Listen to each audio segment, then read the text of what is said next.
Procureur moko ya Michigan alobi policier oyo abetaki masasi na moyi ekolo Congo démocratique Patrick Lyoya le 4 avril na Grand Rapids na Michigan awa na États-Unis akosamba pona bobomi to meurtre na second degré.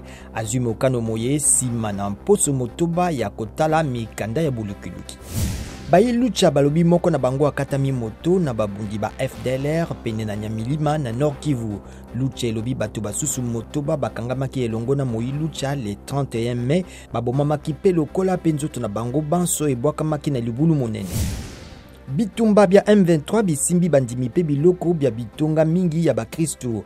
Lisangali ya babatiste na katikati ya Afrika CBCA nde elobi yango na bokuta ni mposo moye na Goma. Hector Cooper azali lisusu mokambi ya Léopard te. Ministre ya masano ya lobi boyoka ni na mbula matari esili po Hector Cooper akokite kopesa mbano ya malonga.